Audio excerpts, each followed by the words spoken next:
Hello, everyone. In our session today, Disrupting the Carnegie Hour, we'll be sharing insights and challenges gleaned from our 3-year journey to create a blended, competency-based program in higher education. As instructional designers at Metropolitan Community College, we often find ourselves in the midst of lots of exciting projects, and we're really excited to be able to share this journey with you today. To capture the essence of our journey, we've organized our session according to these topics. We'll begin with a brief definition of CBE, and then we'll share key elements of our planning and implementation processes. This will include our initial aspirational roadmap, as well as a journey map that will give you the details about the activities, the insights, and the challenges that we encountered as we did the project.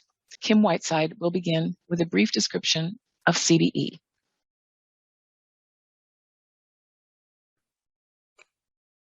Thank you, Karen, and hello, everyone.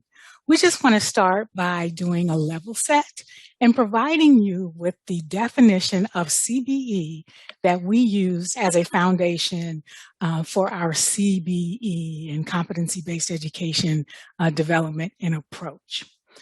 We use the definition of competency-based education as created and provided by the Competency-Based Education Network, otherwise known as CBEN.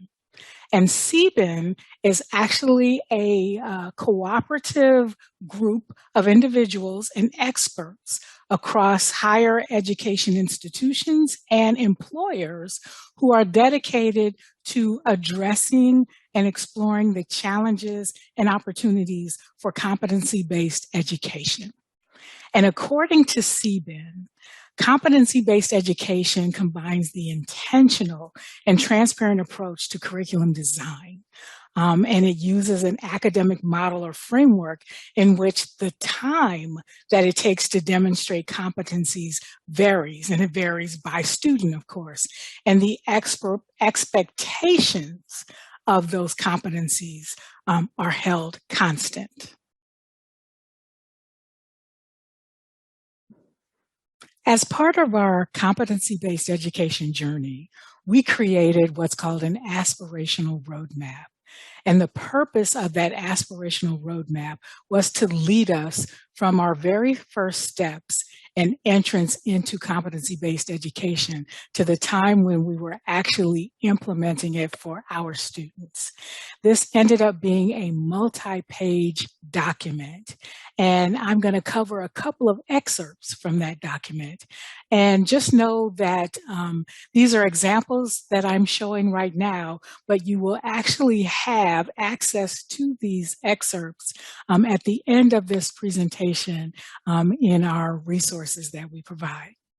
So this first excerpt is our logic model. And as you may already be aware, a logic model is a graphic representation that presents a lot of shared relationships among resources, activities, outputs, outcomes, and impacts, as you can see here. And it depicts those relationships between the different areas and aspects of the project that you're implementing. So we put our logic model together based on lots of research with regard to CBE. There was one particular piece of research that was actually put together by Blackboard that was very helpful, the Blackboard LMS, and attending webinars on CBE. Even the OLC Innovate conference had some sessions on competency-based education, which were very helpful. And a lot of information that ended up going into not just this logic model, but into our aspirational roadmap came from conversations from almost 20 individuals across educational institutions that either had implemented CBE or were in the process of implementing CBE. And so we just wanted a clear understanding of how all of these aspects of our college interrelate and will impact competency-based education or are impacted by competency-based education. And some of the key areas that we identified were, of course, financial aid. Also, academic advising was identified. Marketing was identified as an area that would be impacted by CBE.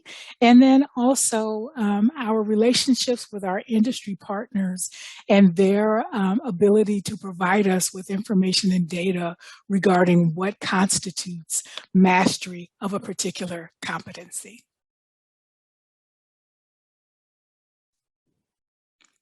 The next excerpt from our aspirational roadmap that I'll share with you is our process map. And as you may be aware, a process map is actually a planning and management tool, and it visually describes and represents a flow of work in a step-by-step process.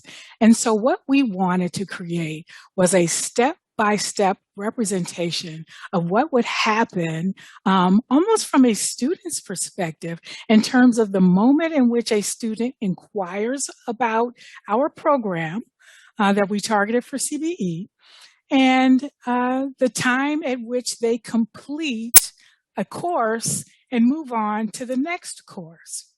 So we wanted something that would definitely give us an idea of every step in that process. So this particular process map shows the order of events and touch points.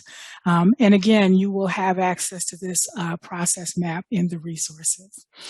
Some of the key areas that came out of our documenting what this process would look like is first identifying whether or not students are good candidates for CBE.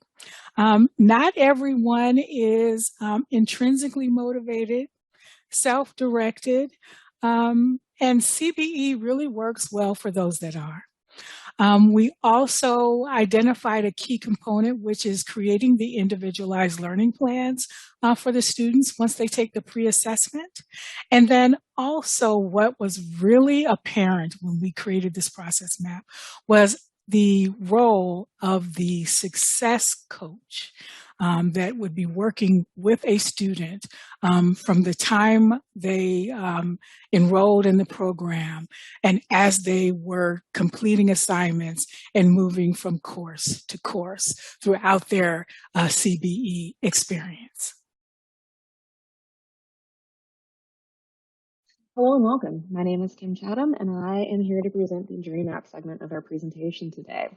Our Journey Map is meant to be a visual representation of the process in converting the prototype design degree program to a competency-based education program at Metropolitan Community College. So when we take a look at the Journey Map, the first thing you may want to click on is the post-it note here. It opens up some instructions for you. It tells you the first thing that we would like you to do when you work through this Journey Map is to click, click, click. Nearly everything is a button, and the buttons will either open up a pop-up or a different slide that provide information on either the timeline item, an insight, a key takeaway, or the future of the program at MCC. And then the second thing we would like you to do as you look through this Journey Map is to explore it not only at your own pace, but in your own path. There is no need to progress linearly through the timeline or from the top to the bottom of the columns. Please look at the information that is of most interest to you and to the needs of your organization. And let's take a look at the timeline. So the timeline is right here. And as I said, we've got these little pop-ups showing when I hover over them. We've got 16 items on the timeline plus where we began. When we inherited the program, it was already set up as an interdisciplinary program at the college, and courses followed a very traditional structure. One important event in this program is when we launched the pilot course in 2019, fall of 2019. And as you can see, there's some information on the structure of that pilot course and what it exactly entailed.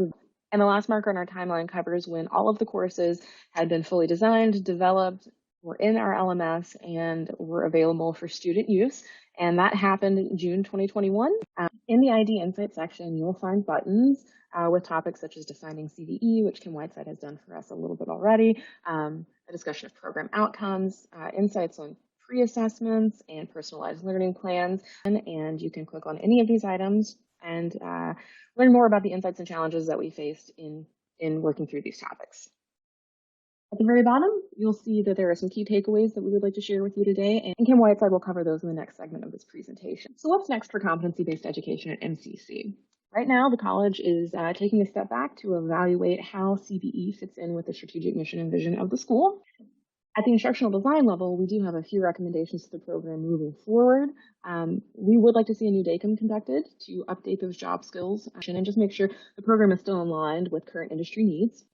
We would also like to see a formal feedback cycle implemented with students. Since this type of program is so new at MCC, and it's a very different experience for students as they get to progress at their own pace, we would like to see a feedback cycle implemented where we can continue to improve and adapt the program to meet the needs of those students. And then we would also like to see a program determined for course maintenance. Right now, our team is handling quite a bit of that, as well as spinning up classes at the beginning of each quarter as needed. But as that program transitions to being fully implemented, our role will diminish. So please take some time now to explore the journey map at your own pace, in your own way. And up next, Kim Whiteside is going to cover some key takeaways from the design and development of this program. Thanks for joining us.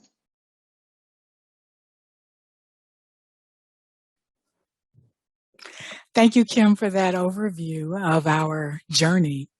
And so for some culminating takeaways, we did learn some very important things along our journey, and they are listed here.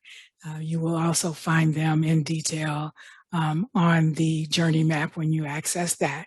But just to point out some of the ones that were very, very important to us. And one of them that made a key difference is having a dedicated subject matter expert. As instructional designers, we know that sometimes the life of a subject matter expert is interesting, and so working with instructional designers is not always top of mind for them, but having a SME whose radar you were on and who has made the project that you are working on together a priority is critical.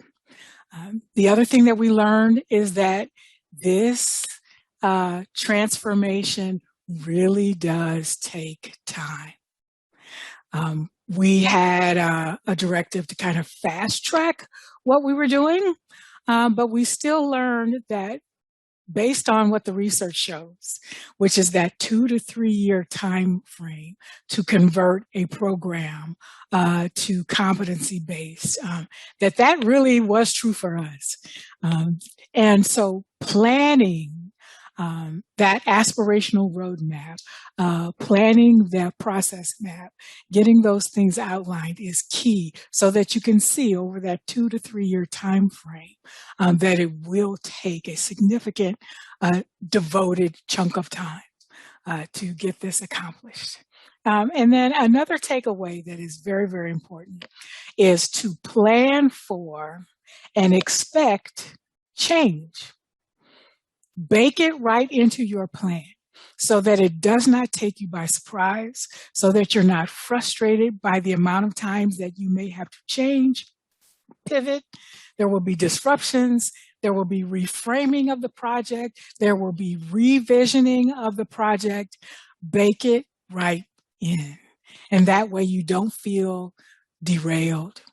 You don't feel sidetracked or frustrated by the evolution of your transformation, that it is a natural part of the transformation. CBE does come with an iterative design process.